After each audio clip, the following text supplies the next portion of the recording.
Winnie-the-Pooh by A. Milne. Chapter 2, in which Pooh goes visiting and gets into a tight place.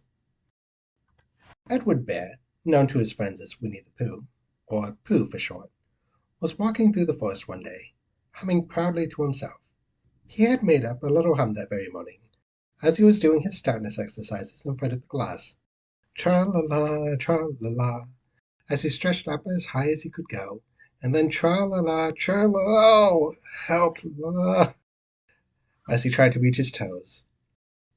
After breakfast, he said it over and over to himself until he landed up by high, and now he was humming it right through, properly. It went like this. Tra-la-la, tra-la-la, tra-la-la, tra-la-la, fum-tum, tiddle-tum, tiddle-heedle-heedle-heedle, heedle-teedle-heedle-rum-tum, tiddly-um. Well, he was humming this hum to himself, and walking along gaily, wondering what everybody else was doing, and what it felt like, being somebody else, when suddenly he came to a sandy bank, and in the bank was a large hole. "Aha!" said Pooh, bum-tum-tiddly-dum-tum. "If I know anything about anything, that hole means rabbit," he said, "and rabbit means company," he said, "and company means food and listening to me humming, and such like, rum-tum-tiddly-dum." So he bent down, and put his head to the hole, and called out, "Is anybody at home?" There was a sudden scuffling noise from inside the hole, and then silence. "What I said was, 'Is anybody at home?'" called out Pooh very loudly. "No!" said a voice, and then added, "You needn't shout so loud. I heard you quite well the first time." "Bother," said Pooh. "Is there anybody here at all?" "Nobody." Winnie-the-Pooh took his head out of the hole, and thought a little, and he thought to himself, "There must be somebody here," because somebody must have said nobody. So he put his head back in the hole and said, "Hello, Rabbit, is that you?" "No," said Rabbit, in a different sort of voice this time. "But isn't that Rabbit's voice?" "I don't think so," said Rabbit. "It isn't meant to be." "Oh," said Pooh. He took his head out of the hole, and had another think. And then he put it back, and said, "Well, could you very kindly tell me where Rabbit is?" "He has gone to see his friend Pooh Bear, who is a great friend of his." "But this is me," said Bear, very much surprised. "What sort of me?" "Pooh Bear." "Are you sure?" said Rabbit, still more surprised. Quite sure," said Pooh. "Oh, well, then, come in." So Pooh pushed and pushed and pushed his way through the hole, and at last he got in. "You were quite right," said Rabbit, looking at him all over. "It is you. Glad to see you." "Who did you think it was?" "Well, I wasn't sure. You know how it is in the forest. One can't have anybody coming into one's house. One has to be careful. What about a mouthful of something?"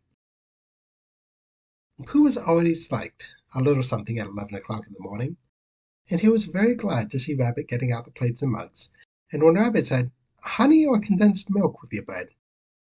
he was so excited that he said both. And then, so as to not seem greedy, he added, "But don't bother about the bread, please." And for a long time after that he said nothing, until at last, humming to himself in a rather sticky voice, he got up, shook Rabbit lovingly by the paw, and said that he must be going on.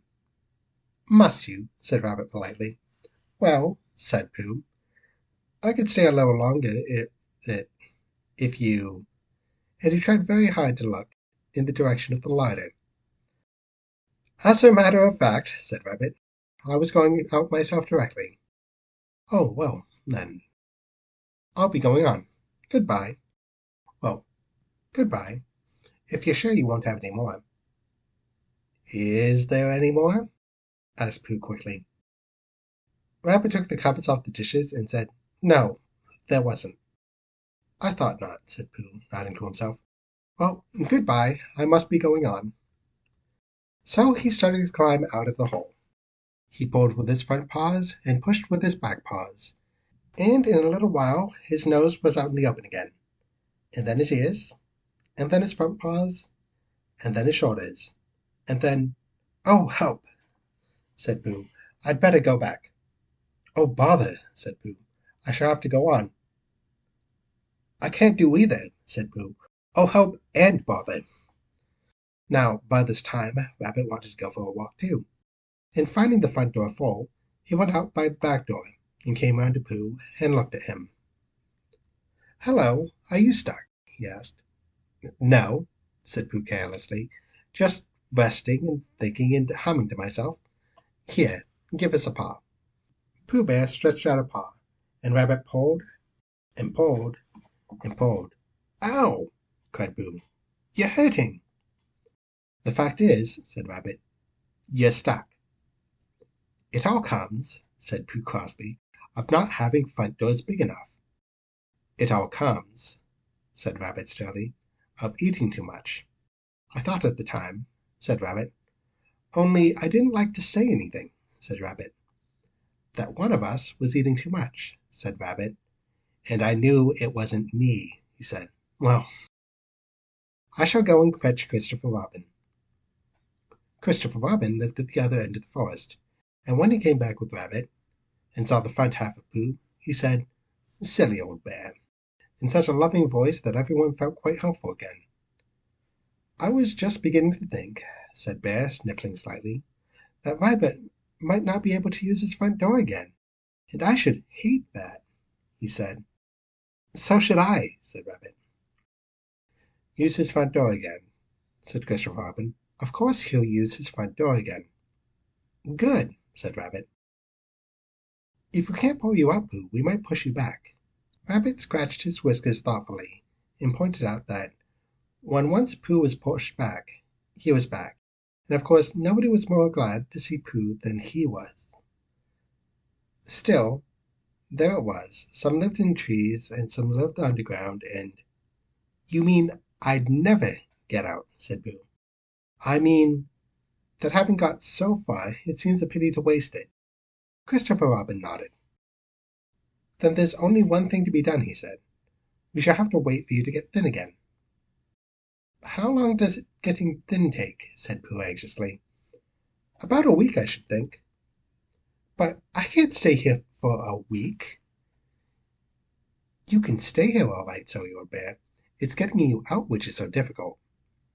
"We'll read to you," said Rabbit cheerfully. "And I hope it won't snow," he added. "And I say, old fellow, that you're taking up a good deal of room in my house. Do you mind if I use your back legs as a towel horse?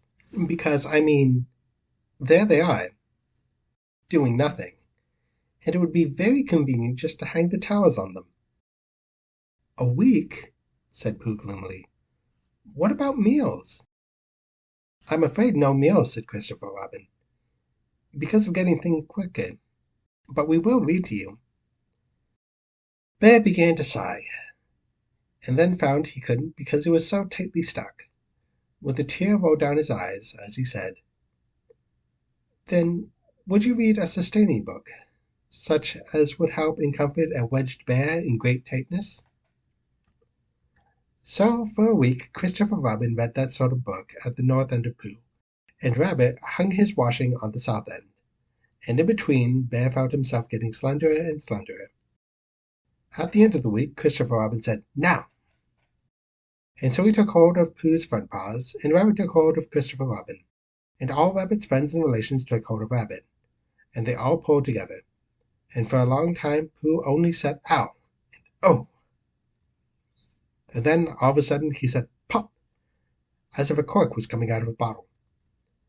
And Christopher Robin and Rabbit and all Rabbit's friends and relations went head over heels backwards, and on top of them came Winnie-the-Pooh, free. So, with a nod of thanks to his friends, he went on with his walk through the forest, humming proudly to himself. But Christopher Robin looked after him lovingly, and said to himself, "Silly old bear!"